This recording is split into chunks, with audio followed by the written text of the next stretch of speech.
Berapa orang? Sudah, Iya, sudah. sudah. Sudah. Bohong.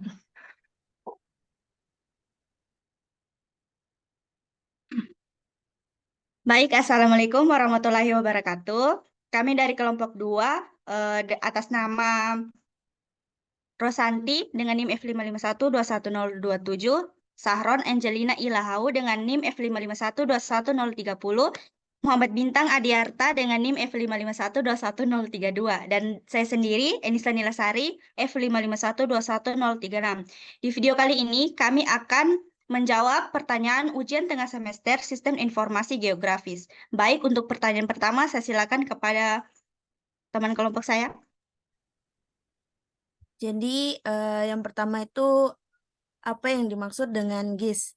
Jadi, Sistem Informasi Geografis atau yang biasa disingkat dengan SIG ini merupakan sistem informasi pemetaan berbasis komputer yang digunakan untuk memasukkan, menyimpan, memanggil kembali, mengolah, menganalisis, dan menghasilkan data bereferensi geografis atau data geospasial untuk mendukung pengambilan keputusan dalam perencanaan dan pengolahan penggunaan lahan, sumber daya alam, lingkungan, transportasi, fasilitas kota, dan pelayanan umum lainnya.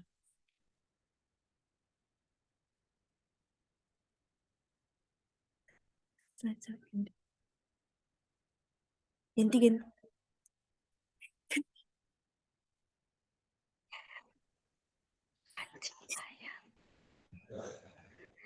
Tidak bisa ganti slide. Kemudian yang kedua itu, menurut kalian apa model data dari GIS? Jadi di sini ada dua model data dalam sistem informasi geografis. Yang pertama itu ada data spasial, kemudian yang kedua ada data atribut.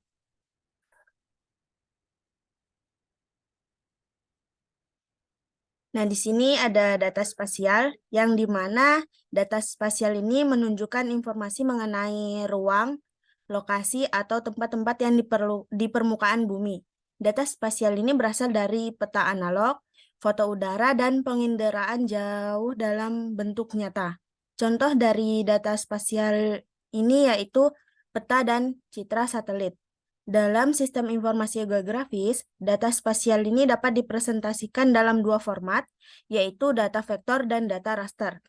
Nah, di sini ada data vektor, di mana data vektor ini merupakan data yang diperoleh berupa koordinat titik yang menampilkan, memposisikan, dan menyimpan data spasial dengan menggunakan titik, garis, atau bidang. Kemudian di sini ada data raster, di mana data raster ini merupakan data yang mempresentasikan objek geografis dengan menggunakan grid atau matriks piksel.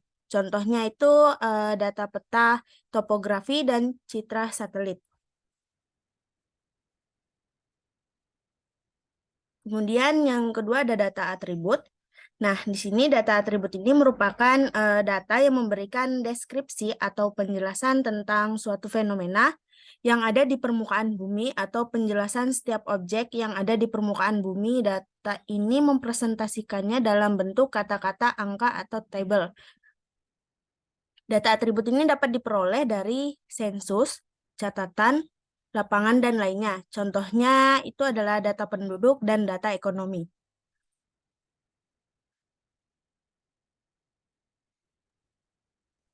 Apa saja sih contoh kasus GIS di berbagai bidang dalam implementasinya? Yang pertama, di bagian perencanaan kota. GIS digunakan untuk pemetaan lokasi infrastruktur publik seperti taman, jalan, fasilitas kesehatan, dan lain-lain. Informasi ini digunakan untuk membantu perencanaan kota dan membuat keputusan yang lebih baik tentang lokasi pembangunan infrastruktur baru. Di bagian lingkungan, GIS dapat digunakan untuk memetakan lokasi sumber daya alam seperti sungai, hutan, dan danau, serta mengukur polusi udara dan kualitas air. Informasi ini dapat membantu dan mengelola sumber daya alam dan memantau dampak lingkungan dari kegiatan manusia. Di bagian pertanian, GIS dapat membantu petani dalam mengolah lahan mereka, seperti memetakan jenis tanah, mengukur kualitas tanah, dan memperkirakan potensi hasil panen. Hal ini dapat membantu dalam perencanaan tanaman dan membuat keputusan yang lebih baik tentang penggunaan lahan.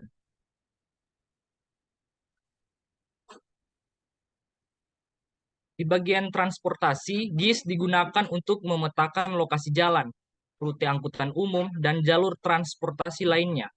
Informasi ini dapat membantu dalam perencanaan transportasi dan memperkirakan waktu tempuh. Di bagian perusahaan, GIS dapat digunakan oleh perusahaan untuk memetakan lokasi pelanggan, cabang perusahaan, dan persediaan barang. Informasi ini juga dapat membantu dalam perencanaan dan pengambilan keputusan bisnis. Di bagian kebencanaan, GIS dapat membantu dalam perencanaan dan respon bencana alam seperti banjir, gempa bumi, dan badai. Informasi ini dapat membantu dalam pemantauan kondisi lingkungan dan penyebaran informasi penting kepada masyarakat. Dan yang terakhir, di bagian pariwisata, GIS dapat digunakan untuk memetakan lokasi tempat wisata, atraksi, dan fasilitas pendukung lainnya.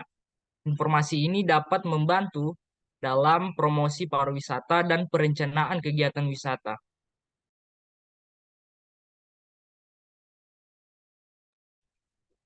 Lalu, apa itu data raster dan data vektor? Model data raster yaitu data yang mempresentasikan objek geografis dengan menggunakan model grid atau matriks pixel. Contohnya adalah data peta topografi, citra satelit. Lalu, model data vektor dalam sistem informasi geografis adalah cara untuk mempresentasikan objek geografis dalam bentuk vektor atau geometri. Berikut adalah model-model data raster dan vektor. Pertama, model data lines atau garis adalah objek spasial dalam bentuk garis lurus atau kurva yang digunakan untuk mempresentasikan fitur-fitur seperti jalan, sungai, atau rel kereta api pada peta. Yang kedua, model data poligon mempresentasikan area tertutup dalam ruang geografis yang dibatasi oleh rangkaian koordinat yang saling berhubungan. Contoh objek poligon adalah wilayah administratif, danau, atau perkebunan. Ketiga, model data TIN adalah singkatan dari Triangulate Regular Network, yang merupakan model data spasial yang digunakan untuk mempresentasikan permukaan bumi dalam bentuk 3 dimensi. TIN terdiri dari segitiga yang saling terhubung dan memiliki titik-titik pengukuran elevasi dalam suatu wilayah. Keempat, model data shape atau bentuk adalah istilah umum yang digunakan untuk merujuk pada objek spasial dalam bentuk apapun, baik itu garis, titik, atau poligon. Yang terakhir, yang kelima, yaitu model data spaghetti atau yang sering disebut dengan network spaghetti, adalah istilah yang digunakan untuk menggambarkan data jaringan yang tidak terstruktur, tidak teratur, atau sangat kompleks dan sulit dipahami. Data ini sering ditemukan pada data jaringan transportasi seperti jalan raya atau sistem transportasi publik yang memiliki banyak simpul dan tepi yang saling terhubung dengan pola yang tidak jelas. Baik, selanjutnya, apa itu peta? Peta adalah gambaran konvensional permukaan bumi, baik sebagian atau seluruhnya, pada bidang datar yang diperkecil dengan skala dan dilihat dari atas dengan tulisan tertentu sebagai tanda. Peta juga memuat berbagai penampakan, baik nyata maupun abstrak. Ketampakan nyata di permukaan bumi, contohnya seperti pegunungan, lembah, sawah, hutan, danau, laut, atau jalan. Sedangkan ketampakan abstrak di bumi yaitu lintang bujur, batas wilayah, iklim, cuaca, garis ekuator, dan masih banyak lagi. Baik, selanjutnya bagaimana menghitung skala pada peta? Skala adalah perbandingan jarak pada peta terhadap jarak sebenarnya. Berikut rumus yang bisa digunakan untuk menghitung skala pada peta, yaitu skala sama dengan jarak pada peta dibagi dengan jarak sebenarnya.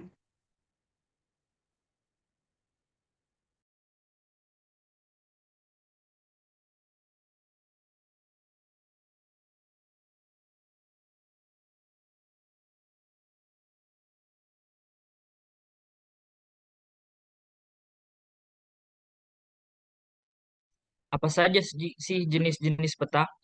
Peta berdasarkan isinya. Peta umum menampilkan seluruh permukaan bumi dari segi fisik alam maupun buatan manusia.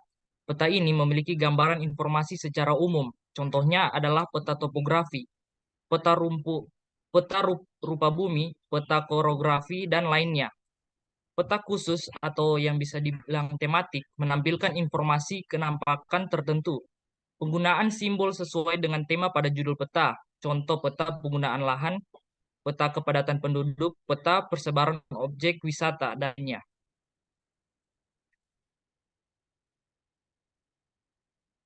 Peta berdasarkan skala. Peta kadaster. Peta kadaster adalah jenis peta yang memiliki skala antara 1:100 hingga 1:5000. Biasanya peta ini digunakan untuk menggambarkan luas tanah maupun sertifikat tanah. Lalu peta skala besar. Jenis peta ini adalah peta yang memiliki skala antara 1:5000 hingga 1:250.000. Peta ini digunakan untuk menggambarkan daerah yang sempit, misalnya peta kelurahan, peta desa, peta kecamatan, dan peta kota. Lalu peta skala sedang. Peta skala sedang memiliki skala antara 1:250 sampai dengan 1:500.000. Cakupan wilayah yang digambarkan dalam peta ini termasuk provinsi, pulau, dan sebagainya. Lalu ada peta skala kecil. Peta jenis ini memiliki skala antara 1:500.000 sampai dengan 1:1 juta. Daerah yang digambarkan pun cukup luas, misalnya suatu negara. Lalu ada peta geografis. Jenis peta ini memiliki skala yang lebih kecil dari 1:1 juta karena skala yang kecil. Wilayahnya yang termasuk ke dalam peta pun lebih luas. Peta yang memiliki skala sekecil ini biasanya adalah peta benua dan peta dunia.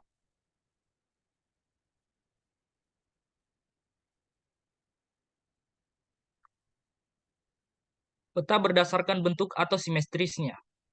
Peta datar atau peta dua dimensi atau peta biasa atau juga peta planimetri adalah yang berbentuk datar dan pembuatnya pada bidang datar seperti kain. Peta ini digambarkan menggunakan perbedaan warna atau simbol lainnya. Peta timbul atau peta tiga dimensi atau peta stereometri adalah yang dibuat hampir sama dan bahkan sama dengan keadaan sebenarnya di muka bumi. Pembuatan peta timbul dengan menggunakan bayangan tiga dimensi sehingga bentuk-bentuk muka bumi tampak seperti aslinya. Lalu peta digital adalah peta hasil pengolahan data digital yang tersimpan dalam komputer. Peta ini dapat disimpan dalam disket atau CD-ROM, contoh citra satelit dan foto udara. Peta garis, peta yang menyajikan data alam dan ketempakan buatan manusia dalam bentuk titik, garis, dan luasan. Peta foto, peta yang dihasilkan dari mozaik foto udara yang dilengkapi dengan garis kontur, nama, dan legenda.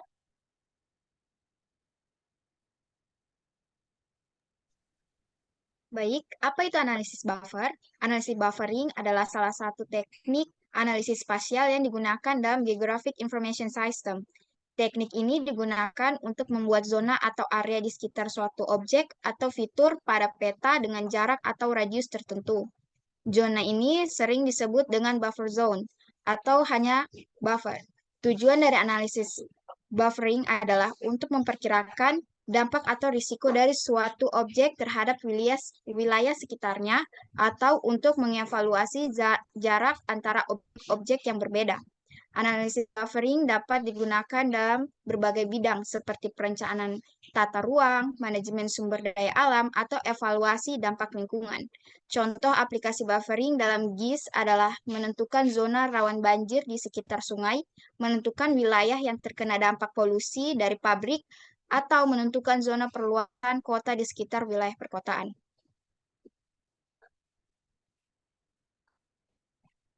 Apa tahapan-tahapan dalam analisis buffering? Pertama, yaitu identifikasi objek atau fitur yang digunakan sebagai basis pembuatan buffer.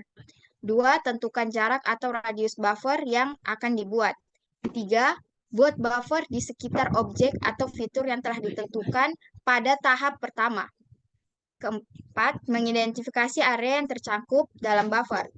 Kelima, analisis buffer dapat dilakukan untuk memperkirakan dampak atau risiko dari suatu objek terhadap wilayah sekitar atau untuk mengevaluasi jarak antara objek-objek yang berbeda. Keenam, evaluasi hasil analisis buffer. Yang terakhir, ketujuh, yaitu interpretasi atau pengambilan keputusan. Baik, sekian dari hasil presentasi dan kerja kelompok kami. Mohon maaf jika ada salah-salah kata. Wassalamualaikum warahmatullahi wabarakatuh. Terima kasih.